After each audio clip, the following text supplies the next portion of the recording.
Good morning. It's a Yorkshireman, now living in Wales. I'm back again. I've just come back from Yorkshire actually. Thought I'd have a bit of a visit, so I'd like to say hello to Jill and Bob. So today I'm going to do a bit of a catch up with the 20 mile an hour installation and the missing millions. I'll also give you my understanding of the Welsh political system and how I have got a better understanding of it. So remember, what we did last time was I looked at the 20 mile an hour and I established that it cost £5 million. I'm rounding things up or down. However, on this document we can see here it definitely says the installation cost was £33 million. So the question is, where's the outstanding balance of about £28 million?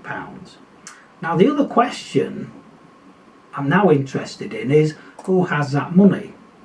And the reason for that is I was watching a YouTube video which somebody else suggested by a bloke called Gary Stevenson, and as you can see there, British economist, former financial trader, and he is very concerned that all the public money is going into private hands.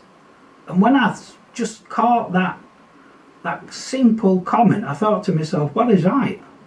Because if that money disappears out of the public sector, where does it go to? So the question for me is, where's the rest of the money gone and who's got it? So I'd say if you're interested in it, then have a look on his page, because he has YouTube channels and I found it quite entertaining.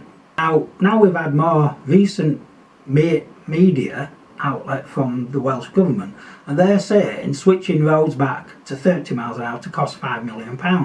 So that tells me straight away that the £33 million is there something missing, because why doesn't it cost £33 million and just £5 million? Let me make it clear, I would follow a penny or a pound, because what these people tend to do, and I could show you other documents where they say, oh, well, it costs £32 million, it costs £33 million.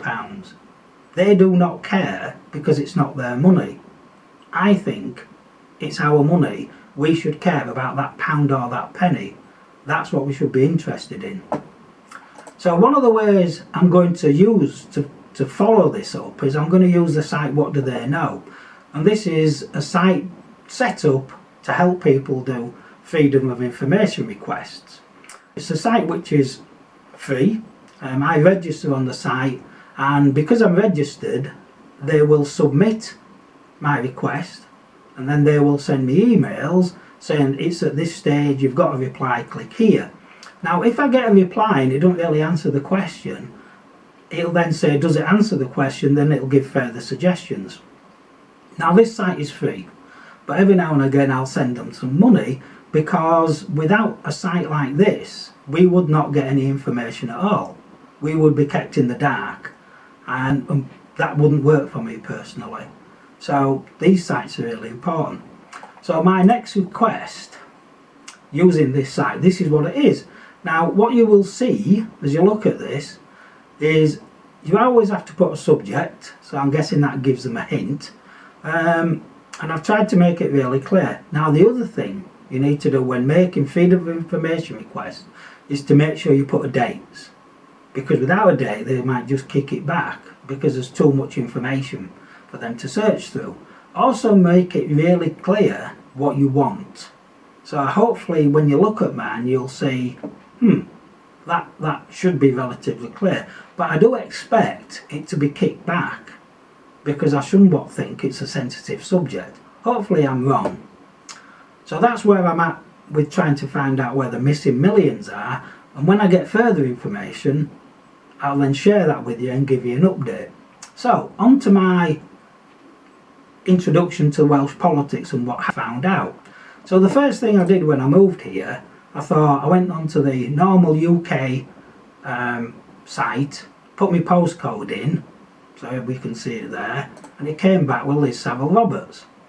Now I did notice straight away, I thought, well, she's got like two offices, one in Dolgellau and one in Carnarvon. Now Carnarvon does have a very nice golf course and the staff are there and it's not too expensive.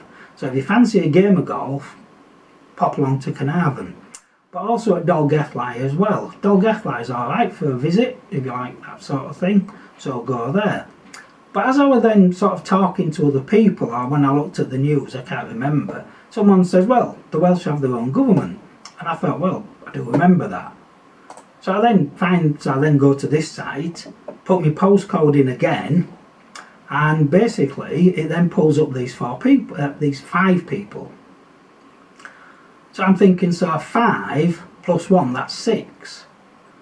Which, interesting. Now, given the fact that this bloke here, he actually covers this constituency, and I like to call him a local area rep because I find it difficult to say constituency.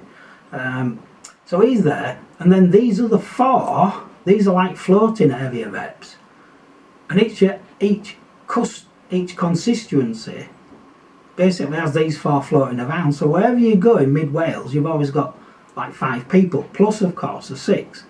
Now the population is 205,000 in mid Wales, so you have 6 people covering that, and a quick calculation says that each of them could actually deal with 34,000 people.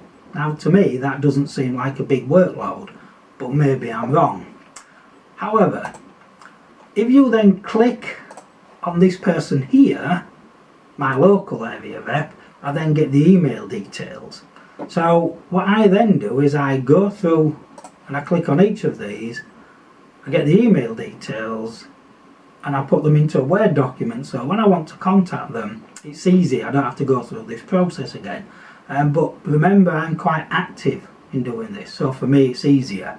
So the other thing I then started looking at is, so as you can see on this slide here, we've got the constituencies. So remember, each constituency has 1 person, and then we have the regions, which is where the other people, the other 4 people within, say, let's say mid Wales, which is number 2, they're there, right?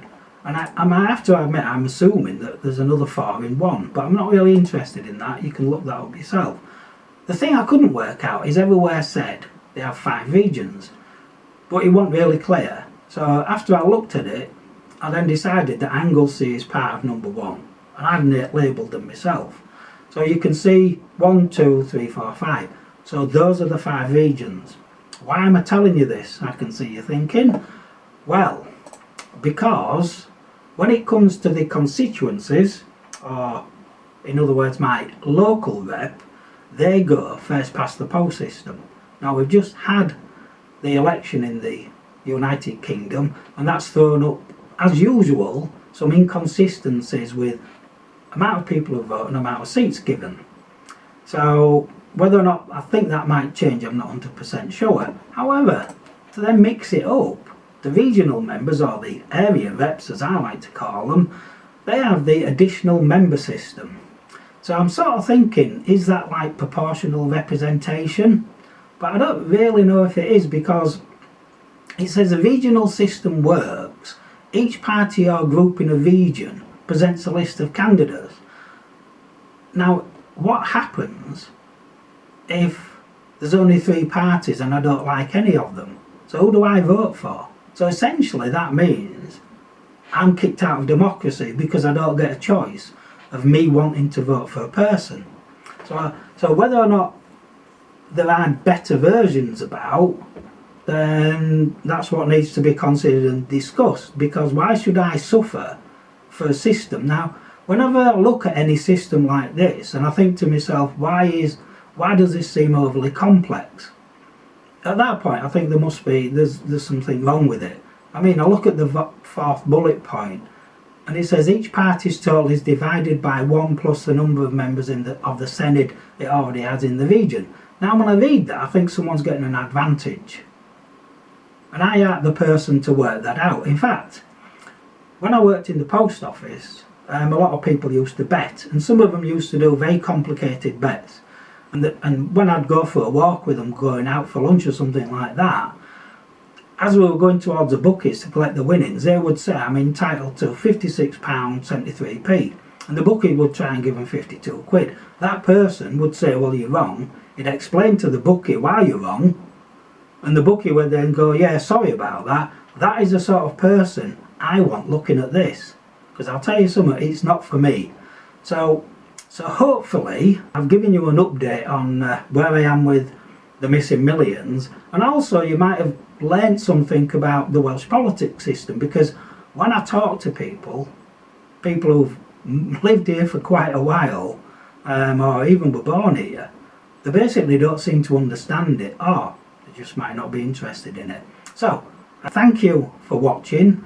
Any comments welcome, any likes or shares, that'd be much appreciated. And when I get more information, I will then give you an update about the missing millions. Thank you for watching, and have a good day.